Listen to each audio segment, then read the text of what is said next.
Жалал Абад облусуна караштуу Токтогул районунун тургуну Чентаев Салихти бүгүнкү кирип келген өздүк майрамы менен куттуктайбыз. Аброюң, амандыгың арта берсин, бак дөлөт жакшылыктар катар келсин. Ар дайым күлүп жайнап жакындарга мээрим төгүп жылдызың жаркырап жана берсин. Кубанычтар көп болуп, жакшылыктар жыйк толуп, жакындарыңдын бактысына ден соолукта, амандыкта бар бол деп атасы Айбек, апасы Гүлмира, эжеси Адинай, энелери Али, Адилер куттукташат.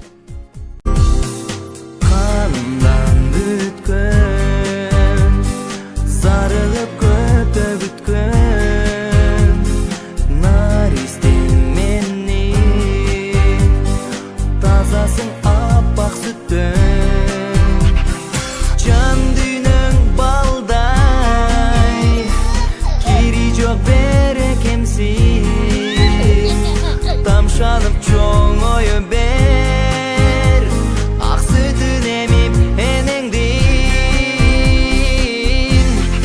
аламга балам канаткер, атагы чыккан болгун шер, алаканга салып элек болгум мырзам,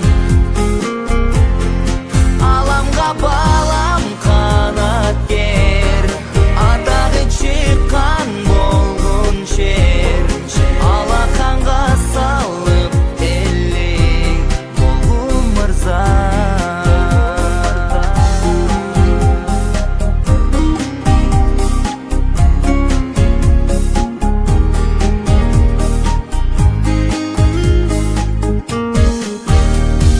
Там-таңда бассаң, талайың нурун чачкан.